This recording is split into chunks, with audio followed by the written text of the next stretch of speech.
Today was kind of a down day. We got some just domestic stuff done in the morning. The kids made pizza and the go sun for lunch, and then we went to the fort and did some snorkeling. The other suggested snorkeling places.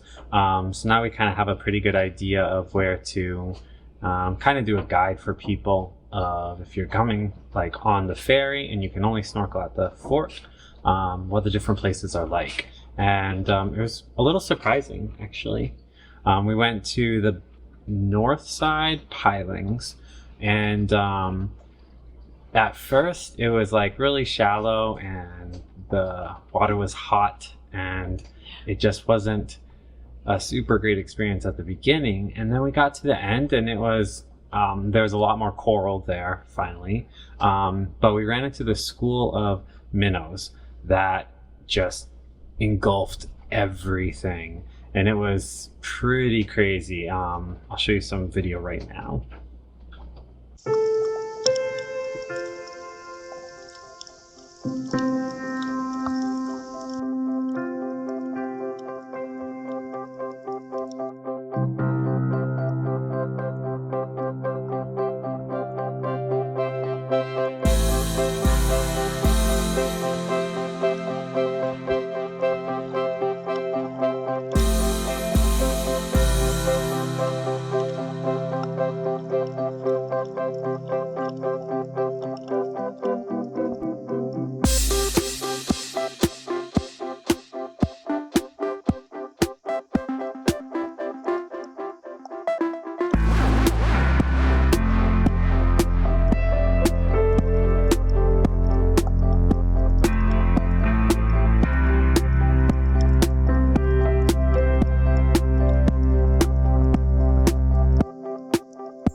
So we were just swimming through these minnows, and they're just part around you, and there's tarpon swimming everywhere and a few barracuda, and it was just a really surreal experience. That was really cool. And then we met someone later on that day who says that they've been here 6 or 7 times, and they said that's their favorite place to snorkel. They see the most marine life there and at that end of the pier there. So that was pretty cool.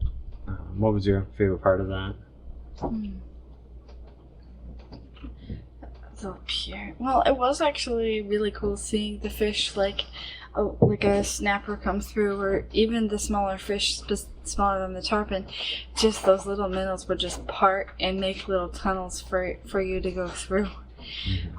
Between the pilings is kind of a tight space, so just swimming under them. I was using easy to hit my monofin, which I'm still not the best at, and it was really tight for that. I would have done better with probably no fins or with my normal swim dive fins. Yeah, because you're all the way through swimming under like a cross of metal with coral growth coming out, and got through fine, not hitting anything, and then last minute the end of my flippers kick and I feel them hit the metal or something. Yeah. Did see some more fluorescent pink corally growth stuff over there, and we saw I looked down and I saw something that looked like petals, and I was like, well, that's weird. There's big ones too. Petals. Big. Yeah, big petals on the ground. And so I was like, I don't know. I don't think it's trash. I think it's natural. So I like picked it up, and I think it's tarpon scales. Yeah, like huge fish scales. Yeah, like fish scales the size of your palm, and like the bottom of the scale was like aluminum foil shiny. Yeah. And then kind of more like white opaque on the rest of it. So kind of fanning out. So that was pretty interesting because we haven't seen that before. And then we were thinking like, well, what would eat the tarpon? I thought maybe the Goliath grouper, sharks, or alligators, I guess. I've seen some video of alligators here, so, but I don't know. It could be anything barracuda or just, I don't know if tarpon shed it all or something, but there was a lot of the scales in the one area. Barracuda like shiny things. Maybe they'd be like, oh, let me have some of those scales. I have no idea, but that was just interesting occurrence. It was super warm, like in the shallow. It just was like I was looking forward to being refreshed, like after just being sweaty doing stuff around the house, and just getting in and like being like shallow and not very cool on the inner edge. So it was really nice to get to the outer edge, which was a little deeper. And then after we went there, right next to it is the wall of the fort, and we swam around the entire fort just next to the wall. And that was pretty cool. Right off of that side, so like the northeastern side, I guess, there was a lot of coral and quite a bit of fish too. Not as much as some of the places we were at for fish, but it was pretty interesting to see all of this growth right on the wall.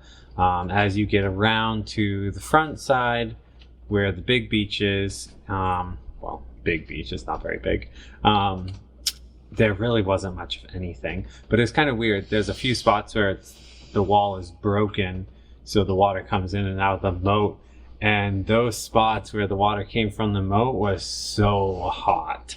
It was like it just hit you as fast as possible. Yeah, it was pretty crazy. And then when we were done with that, we were heading back to the boat, but we decided to hit the outer coral heads again, which we ended up kind of swimming outside of the swim zone where there's still quite a few coral heads, and found some pretty cool fish and stuff. There was a lot better clarity today, and it looks like it's going to be pretty light winds the next 4 or 5 days, so hopefully we'll have some really good snorkeling. And then this is actually past midnight now, because about 10 we headed out to the fort and brought the kids telescope, because we can't use the telescope here on the boat because everything's moving around no matter how calm it is. And I also tried some time lapse of the stars. I did it 3 different ways with 3 different of my action cameras, so we'll see if any of them came out. But I was sort of interested to see which one does the best. The Osmo Action, the Osmo Pocket, and the Insta 360.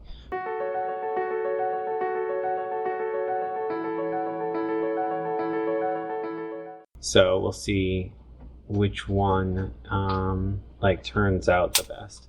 And then and then we just headed back here. I was a little bit worried about that because like the dinghy beach is literally like 100 feet away from all the campsites, and I didn't want to come roaring in on our dinghy with our motor and wake everyone up or whatever. But it's like pretty loud, the waves and everything there. Like I don't really think we were that loud coming in and out, and we didn't see anyone or anything. It was pretty non-eventful going in and out of where we were doing the time lapse.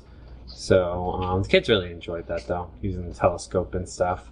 Especially the moon was pretty bright, which isn't the best for star time lapse, but there's a bit of clouds. The kids really enjoyed looking at the moon with the telescope though. That was pretty cool. So yeah. Gabriel could see the moon pretty good with his monocle yeah, also, his little pirate was pretty telescope. Awesome.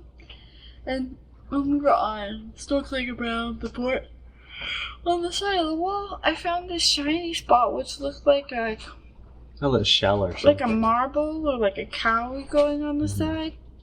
And it was like really interesting and hadn't seen something like it before. Kind of mirror metallic shiny. With multicolors. And then later Micah said he found some more and like I guess like a whole bunch of them. And they were squishy. Like it was something that's growing. So I don't know what it was.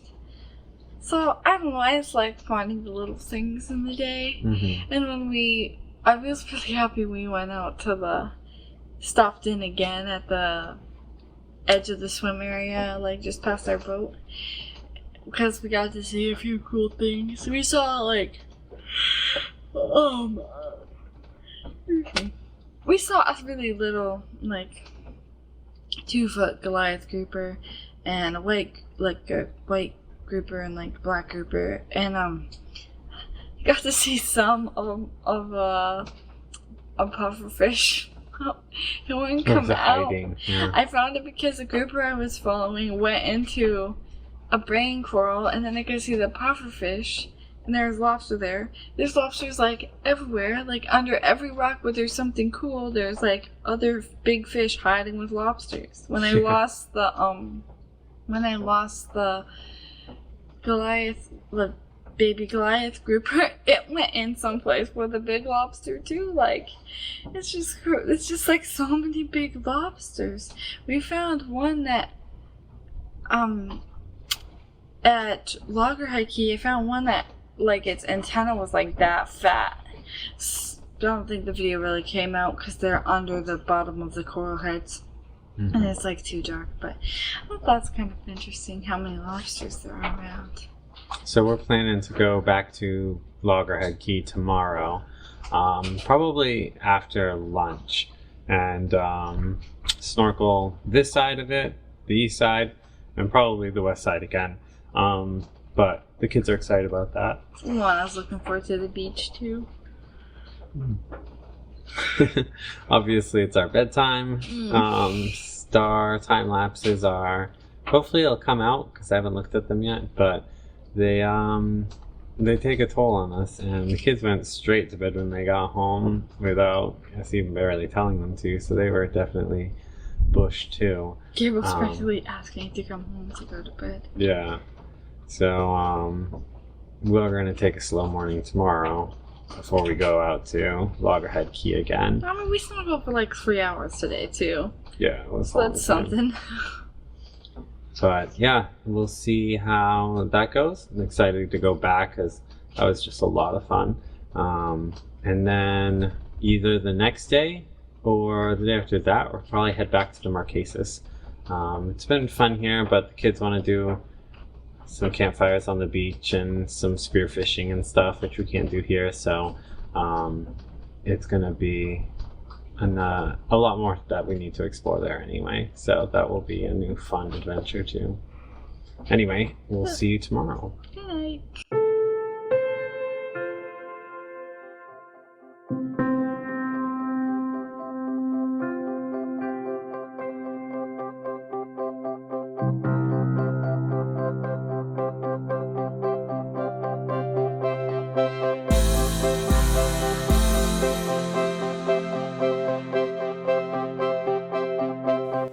On this trip, we're headed to the Dry Tortugas, and we found some amazing things there. I ended up making an entire coloring book just about the Dry Tortugas.